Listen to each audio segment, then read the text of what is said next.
The knock. We've had a call about you.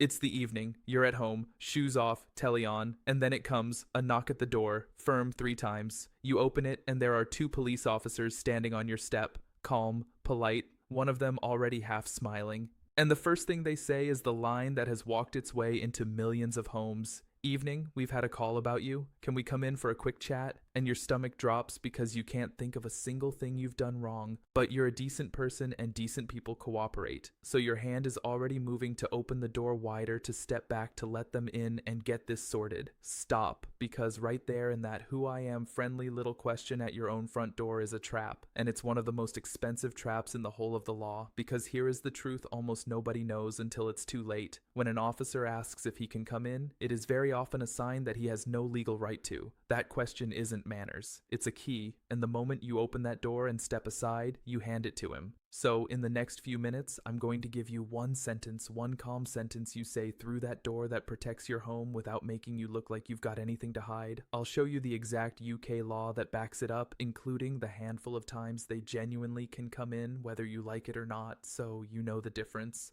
And stay with me to the very end, because there's a second thing the officer says the moment you don't just swing the door open, and that follow-up line is the real trap. It's the one that catches even people who think they know their rights. I'm Oliver Bennett. For 15 years, I defended people in police stations and courtrooms across England and Wales, and on this channel, I break down exactly what to say and what not to say when the police come to you using the real law, so that when it happens, you're the one in control. And let me be clear right from the start, I'm not here to tell you the police are the enemy. Most officers are decent people doing a hard job, and if someone's in danger, they should be able to act. I'm here for the gray area moments, the knock with no warrant, the quick chat, the vague call about you, so that when one lands on your doorstep, you know exactly where the line is. Quick note before we go on. This is legal education for England and Wales, not legal advice, and I'm not your solicitor. For your own situation, speak to a qualified one. Right, let me show you what that knock really is. Here's what a good solicitor would tell you the second you describe that scene. Your home is not the street. No general right of entry. Home is not the street.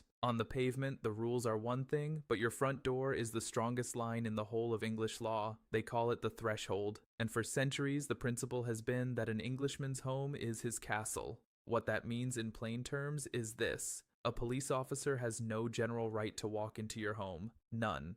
To cross that threshold, they need one of 3: warrant, power, or consent lawfully. He needs one of only 3 things. He needs a warrant, a document signed by a court, or he needs a specific power written into law that applies right then, or he needs your consent, your permission, and look carefully at that list because we've had a call about you is not on it. A report, a tip-off, an anonymous call, a concern, none of those on their own is a key to your door. So when an officer stands on your step and asks nicely if he can come in, listen to what he's telling you without meaning to. If he had a warrant, he wouldn't ask. He'd show it. If he had a power to force entry, he wouldn't ask. He'd use it. The fact that he is asking is very often the loudest possible clue that he cannot come in unless you let him. The question is the key he hasn't got, and he's hoping you'll hand him yours. And here's the part that catches why honest people open up. The consent trap good, honest people. The ones with genuinely nothing to hide. They think opening the door makes them look cooperative. They think keeping it closed makes them look guilty. So they open it wide, they step back, they say, "Yeah, of course, come in."